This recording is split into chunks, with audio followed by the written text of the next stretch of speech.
السلام عليكم. إعدام الفيلة ميري، هل الإعلان ده صح ولا غلط؟ هل هو كذبة ولا حقيقة؟ هل ممكن يحصل إعدام لفيل؟ وهل في ممكن بشر يعملوا كده؟ الحقيقة إن ده حصل بالفعل.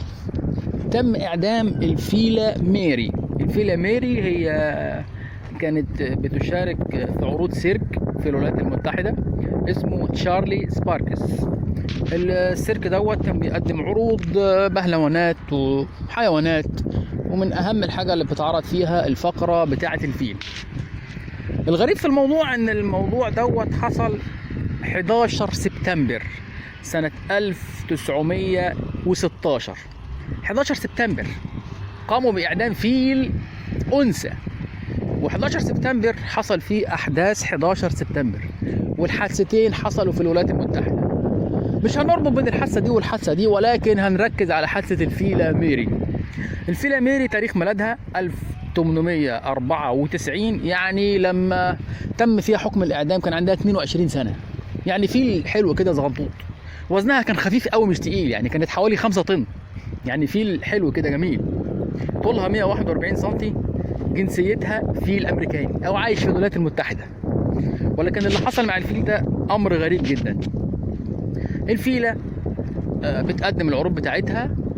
لسوء حظها بقى اللي كان راكب الفيلة مدرب اسمه ريد ده ما كانش يعني اللي اكتشف بعد كده في التحقيقات ان هو ما كانش مخضرم يعني في التدريبات بتاعت الافيال.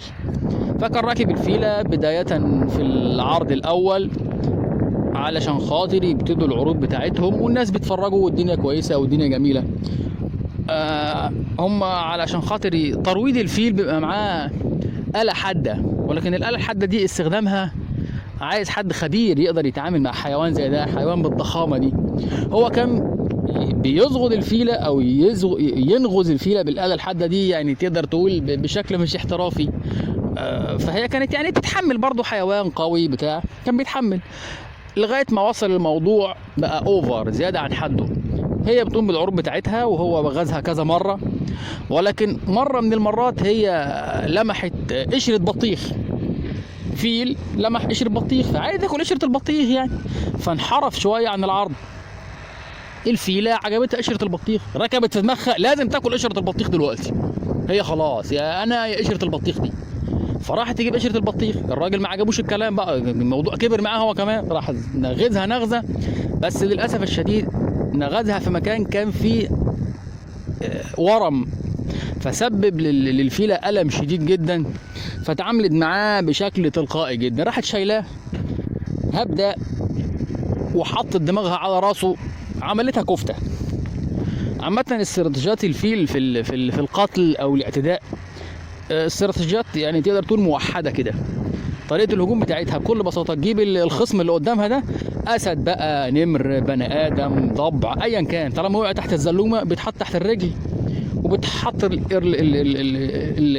يعني بتمسك بالزلومه، يجي من تحت كده زي الباشا، تحط رجلها على الدماغ ومش هتتك، بس هي بس تريح سنه، هيبقى كفته ويبقى ده موضوع منتهي. فهو ده اللي حصل مع عم ريد دوت. هو نغزها النغزه دي، راح جايباها تحت الزلومه وحطها تحت رجلها وموضوع خلص. طبعا العرض الناس كانت بقى قاعده مبسوطه وبتتفرج والدنيا كويسه وحاجه جميله.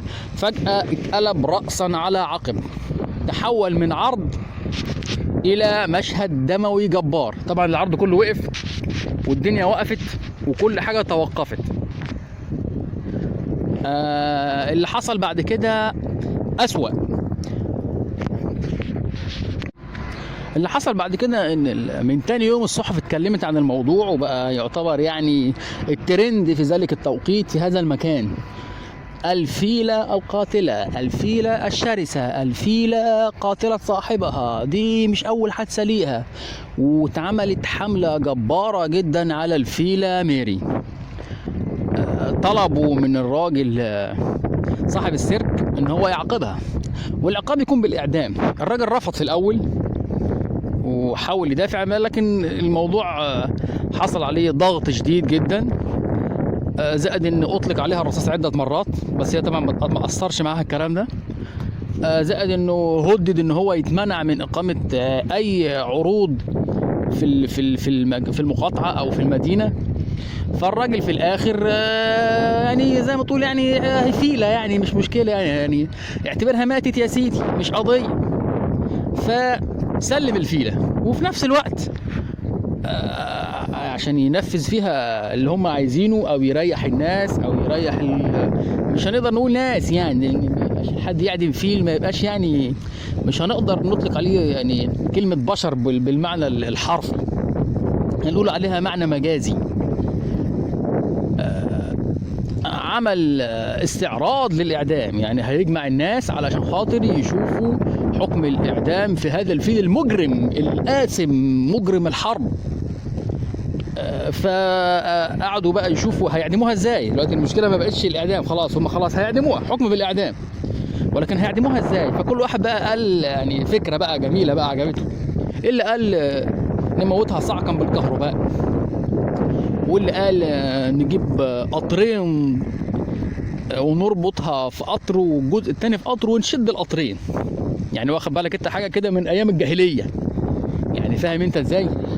يجيبوا واحد ويقطعوه حتتين، هم لا قاعدين يعملوه هو فيل. طبعا فيل عشان كبير هيجيبوا له قطرين. واحد تاني قال لا يا عم الحاج احنا نعلقها على المشنقه. فهم يعني ايه في الاخر المحكمه حكمت بالاعدام شنقا على الفيله ميري. طبعا عشان ينفذوا الحكم دوت دي يعني هتترفع ازاي؟ ده 5 طن. قالوا نجيبوا ونش من اللي بيرفع عربات القطار عشان يقوم بهذه العمليه الشنيعه. طبعا هي بالنسبه لهم ما كانتش شنيعه، هم كده بيعملوا انجاز كويس، يعني بيجيبوا حق الراجل اللي مات. المهم جابوا الرافعه وعلقوا الفيل من رقبته واترفع، ولكن للاسف الرفعه ما كانتش يعني الرابطه ما كانتش قويه جدا، فالفيله يعني فلتت او الجنزير اتقطع فوقعت، فرجلها انكسرت، او تقريبا الحوض كمان اتكسر، فاتأذت أذية شديدة جدا. وهم لم يتوقفوا، هم عايزين يخلصوا الإنجاز الضخم بتاعهم، علقوها تاني وكرروا الموقف تاني علشان خاطر يتم إعدامها شنقا. وفعلا استطاعوا إن هم ينجحوا إن هم يقوموا بقتل وشنق الفيلة ميري، وفي نفس الوقت نجحوا إن هم بيثبتوا إن البشر من أكثر الحاجات الكائنات اللي عايشة على الأرض اللي عندها شراسة وعندها غباوة وما عندهاش رحمة. فماتت الفيلة ميري، قتلت على ايدين السفاحين هذا العصر، وصوروا معاها، خدوا معاها صور تذكارية. الدكتور البيطري قال احنا مطلوب تشريح وتم تشريح الجثة، واكتشفوا ان في جرح عميق او طعنة عميقة من آلة حادة كان بيستعملها المدرب المبتدئ اللي كان بيشتغل معها في العرض، وانه جاء في المكان اللي هو فيه ورا من الفيلة سبب لها ألم شديد، وهو اللي كان ورا الهياج اللي حصل معاها، وهو اللي كان ورا رد فعلها ان هي قتلت هذا الشخص. وفي نفس الوقت ان هو مش متمرس او مش مخضرم في التعامل مع الافيال، يعني مش مدرب فاهم شغله كويس. فطلعت الفيلة بريئة، او كانت في حالة دفاع عن النفس، او قتل خطأ مش قتل عمد. يعني حتى في البشر لما بيحكموا على حد بالاعدام لازم يبقى فيه سبق اصرار وترصد، اصرار وترصد، هو ده بيعتبر القتل العمد.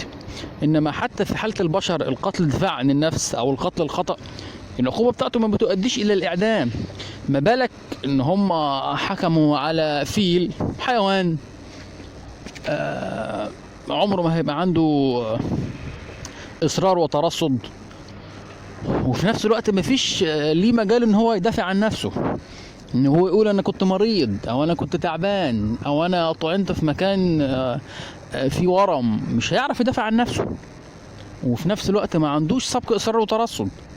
ولكن هم سابوا كل ده وقاموا بقتل هذه الفيلة علشان يسجلوا للتاريخ كله هذه الواقعة اللي ممكن حد كتير لو شاف العنوان بتاع الخبر ما يصدقهاش، يعتقد ان ده يعني عرض بس كده عشان خاطر الناس تتفرج او تشوف، ولكن هي دي الحقيقة. ده حصل بالفعل، ده حصل بالفعل للفيلة ميري. وشكرا.